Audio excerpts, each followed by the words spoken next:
বাবার করা শাসন থেকে মুক্তি পেতে ভোলার মুহাদ্দিস আমিনুল ইসলামের নিজ সন্তান তার নিজের বাবাকেই দুনিয়া থেকে বিদায় করে দিয়েছে। এবং এই ছেলে হচ্ছে এত পাষণ্ড হৃদয়ের একটা মানুষ, যিনি তার বাবার জানাজার নামাজের পূর্বে যখন সাধারণত একটু কথা বলে, সেই কথা বলা অবস্থায় তার মধ্যে কোনো শোকের ছায়া আপনি দেখতে পাবেন না। সেই ছেলে এত নরমালি খুব স্বাভাবিকভাবে কথা বলতেছে, মনেই হয় না যে তার বাবাকে সে হারিয়ে বিন্দু মাত্র তার অন্তরের মধ্যে কোনো মায়া এবং ভালোবাসা আছে। এবং আমি অবাক হলাম যে একজন আলেমের সন্তান এতটা নিষ্ঠুর কেমন করে হয়। এই সন্তান নিষ্ঠুর হওয়ার পিছনে সবচেয়ে বড় রিজনটা হচ্ছে তার কাছে একটা অ্যান্ড্রয়েড ফোন ছিল। তার বাবা বলতেন যে বাবা তুমি ইসলাম সঠিকভাবে মানো, পড়াশোনা ঠিকঠাক মতো করো, মোবাইল এত চালায়ও না।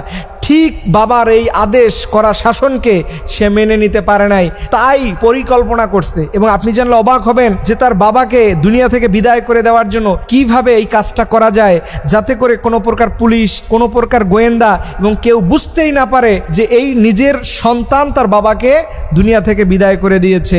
সে এর জন্য এই মোবাইলের মাধ্যমে সে বিভিন্ন প্রকার ইনফরমেশন কালেক্ট করেছে, যাতে করে খুব সহজেই সে তার মনের উদ্দেশ্যকে হাসিল করতে পারে। এবং আমি দেখলাম এই মুহাদ্দিস আমিনুল ইসলামের এই সন্তান, যেই সন্তান তার বাবাকে দুনিয়া থেকে বিদায় করেছে, সে হচ্ছে তার প্রথম সন্তান।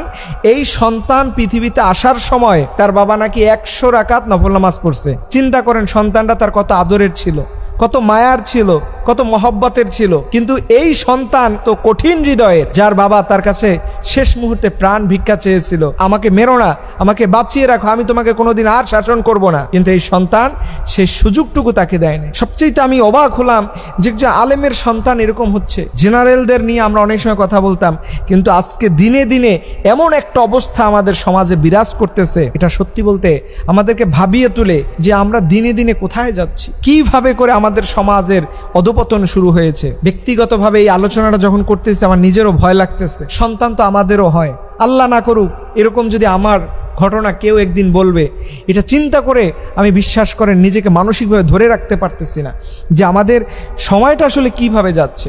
সন্তান, সন্তান, তুমি রাতে কত কান্না করছো, ঘুম থেকে উঠে বাবা তোমাকে কোলে নিচ্ছে, তোমার জন্য এত খাবার, এত কষ্ট, দিনের পর দিন হাড় ভাঙা পরিশ্রম করছে। একজন পুরুষ 1 সপ্তাহে যা ইনকাম করে অন্তত সে 1 মাস বসে খেতে পারে, কিন্তু সন্তানের জন্য, পরিবারের জন্য, ফ্যামিলির জন্য এই স্যাক্রিফাইস করতে গিয়ে আজকে সন্তানদের এই অবস্থা হচ্ছে। এর জন্য বেশি বেশি আল্লাহর কাছে দোয়া করবেন সন্তানের জন্য, যেন সব সন্তানগুলো আমাদের সাইয়েদনা ইসমাইলের মতো হয়। রব্বি হাবলি মিনাস সলিহিন। এরপরে তার মাথায় হাত দিয়ে দোয়া করুন, আল্লাহুম্মা ফাক্কিহু ফিদ্দিন ওয়া আল্লিমহু তাওয়িলা। এই দোয়াগুলো করুন। আল্লাহ ভালো জানে কার সন্তানটা মিসগাইড হয়ে যায়, আর একটা সন্তান মিসগাইড হলে পুরো ফ্যামিলিটা শেষ। আজকে ওই ফ্যামিলির মায়ের অবস্থা দেখেন, স্বামী হারাইলো, এদিকে সন্তান গেল, কি রইল তার জীবনে? আসলে কোন একটা সমাজে বসবাস করতেছি? আল্লাহ রাব্বুল আলামিন যেন আমাদের সবার সন্তানকে আল্লাহ পাক যেন একজন ভালো মানুষ হিসেবে কবুল করেন। সবাই বলুন আমিন।